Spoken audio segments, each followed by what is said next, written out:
അല്ല ശിവേട്ടൻ പണ്ടറ ബുദ്ധിക്കാരനല്ലേ? ഞാൻ ചോദ്യം അങ്ങോട്ട് ചോദിച്ചോട്ടെ. ആ കമ്പനിയിൽ നിന്നും മുഖ്യമന്ത്രിയുടെ മകൾ 1.25 കോടി രൂപ സൗജന്യമായി വാങ്ങിയത് എന്തുകൊണ്ടാണ് എന്ന സേവനം വാങ്ങിയതെന്ന് പറയാൻ മുഖ്യമന്ത്രിയുടെ മകൾ ബാധ്യസ്ഥമാണോ? അത് സംബന്ധിച്ച് ഗോന്തമാഷ് പറഞ്ഞ വിശദീകരണത്തിന് അപ്പുറം ഒരു വാക്ക് എനിക്ക് പറയാനില്ല. ഇവര് ഈ പറയുന്നതൊക്കെ നേരാണോ?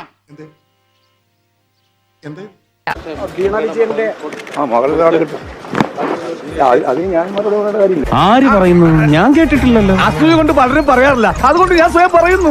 മനസ്സിലായില്ലേ? വേണമെങ്കിൽ കുറച്ചുകൂടെ സിമ്പിൾ ആക്കി തരാം. എത്രയോ നാളായി ഇങ്ങനെ വേട്ടയാടിക്കൊണ്ടിരിക്കുന്ന ഒരു പെൺകുട്ടിയല്ലേ ശ്രീമതി വീണ വിജയൻ. അരവിന്ദൻ വെറും നിരപരാധിയാണ്. സത്യത്തിൽ എല്ലാം സഹിക്കുന്ന ഒരു പാവാണ്. അവരെ സൗഹൃദമുണ്ടോ? അവര് പിന്നെ വളരെ അടുത്ത സൗഹൃദമുണ്ട്. പക്ഷെ ഇവൻ എന്നെ പൊട്ടാന്ന് വിളിക്കും, ഇവൻ എന്നെ കുട്ടാന്ന്. ഒരു പൊട്ടാ കുട്ടാ ബന്ധമാണ് ഞങ്ങൾ തമ്മിലുള്ളത്. സ്നേഹത്തോടു കൂടിയും വളരെ സഹോദര തുല്യമായിട്ടുള്ള ഒരു സൗഹൃദമാണ് വീണയായിട്ട്. ഞങ്ങളുടെ ജീവനാണ്, ജീവന്റെ ജീവനാണ്. ഒന്ന് പറയാൻ അവരൊരു വളരെ മാന്യമായി തൊഴിൽ ചെയ്യുന്ന നല്ല കാലിബറുള്ള നല്ല മികച്ച ഒരു വ്യക്തി എന്ന നിലയിൽ, അവർ ഒരു വനിത എന്ന നിലയിൽ അവർ നന്നായി ജീവിതത്തിൽ വിജയിച്ച് ഇത്തരം മേഖലകളിലൊക്കെ പ്രവർത്തിച്ചു വരുന്ന പെൺകുട്ടിയാണ്. ഒരു കവിത എഴുതി കൊടുത്ത എനിക്ക് നയാ പൈസയുടെ പണമില്ലാതെ അല്ലെങ്കിൽ നയാ പൈസയുടെ സേവനം നൽകാതെ 1.25 കോടി വാങ്ങി.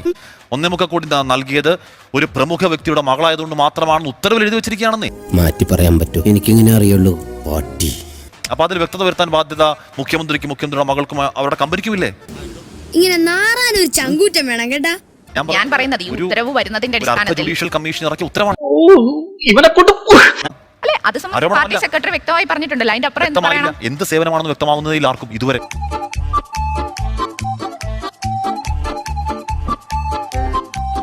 ആ കമ്പനി നൽകിയിട്ടുള്ള സേവനത്തിന് അനുസൃതമായിട്ടുള്ള വേതനം അവർ കൈപ്പറ്റി ഇല്ല. സേവനം കൊടുത്തിട്ടില്ല എന്ന് പറയുന്നത് ഈ കമ്പനിയുടെ ഉടമസ്ഥൻ തന്നെയാണ്. ആ കമ്പനിയിലെ IT വിഭാഗം കൈകാര്യം ചെയ്യുന്ന അല്ലെങ്കിൽ ആ കമ്പനിയുടെ ബിസിനസ് വിഭാഗം കൈകാര്യം ചെയ്യുന്ന പ്രധാനപ്പെട്ട ഉദ്യോഗസ്ഥരൊക്കെ പറയുന്നു ഒരു പൈസയുടെ സേവനം നൽകിയിട്ടില്ല. കമ്പനിയുടെ ഭാഗത്തുനിന്ന് വിശദീകരണം വന്നിട്ടില്ലല്ലോ. വന്നു, കമ്പനി ഉടമ പറയുന്നു. ചോദിച്ചു വാങ്ങണ്ടായിരുന്നു, അതും കൊങ്ങയ്ക്ക്. മച്ചമ്പി എങ്ങോട്ടാ? നാട് വിടുത്തതാ ബുദ്ധി. ഇത് ഞാൻ ഇതിനകത്തില്ല, എനിക്ക് വയ്യ, ഞാൻ പോണു. ശശിധരൻ കർത്ത പറയുന്നു ഈ പറയുന്ന ഒരു സേവനം ഞങ്ങൾ നൽകിയിട്ടില്ല എന്ന് പറയുന്നു. അതെ, ലോകത്തുള്ള എല്ലാ ഗവേഷകന്മാരും സമ്മതിച്ചിട്ടുള്ള നഗ്ന സത്യമാണ്. പാർട്ടി സംസ്ഥാന സെക്രട്ടറി അതിനെ സംബന്ധിച്ച് വളരെ കൃത്യമായ അഭിപ്രായം പറഞ്ഞിട്ടുണ്ട്. അതിന്റെ വിശദീകരണം എല്ലാം പൊതുമധ്യത്തിലുള്ളതാണ്. നീ എത്ര അഡ്ജസ്റ്റ് ചെയ്താലും ശരിയാവില്ല. നിന്റെ മുഖത്ത് ഇപ്പോഴുണ്ട് ഒരു ചമ്മല്. മേലിൽ ഇത്തരം സംഭവങ്ങൾ പറ്റാതെ സൂക്ഷിക്കുക. അഥവാ പറ്റിപ്പോയെങ്കിൽ എവിടെങ്കിലും ചെന്ന് നാറാതെ ഇവിടെ വരിക.